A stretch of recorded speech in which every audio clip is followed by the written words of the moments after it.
Minglaba. My name is Angela Corcoran and I'm Australia's Chargé d'Affaires to Myanmar. This year's theme for the 16 Days of Activism Against Gender-Based Violence highlights the ongoing need for everyone to mobilise and unite to end violence against women and girls.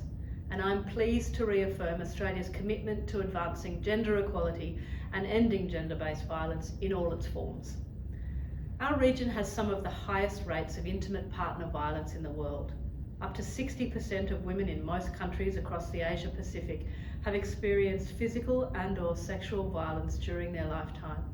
And women with disability are 2 to 3 times more likely to be subject to violence than women without disabilities. Australia recognises that responding to and preventing gender-based violence is both a domestic and international challenge.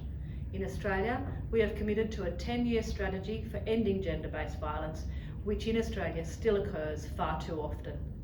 Internationally, we advocate in forums for eliminating and responding to all forms of gender-based violence, including in the UN Commission on the Status of Women, the Human Rights Council and UN General Assembly.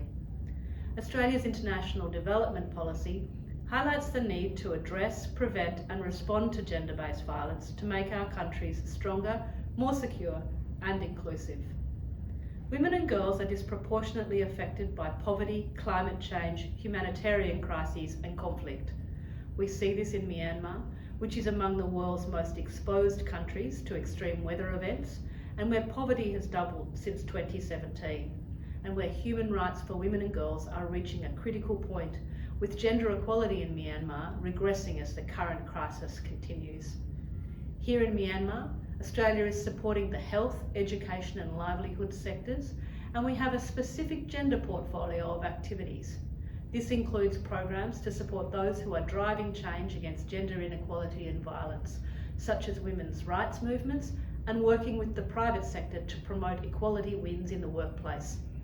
We also provide emergency humanitarian support to address the needs of women and girls. Gender inequality is the root cause of all gender-based violence.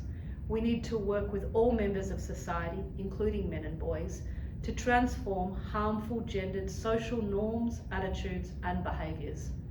We believe that when women and girls are given equal opportunities to learn, earn and lead, entire communities thrive. So, let us all continue to work together and be united to end violence against women and girls.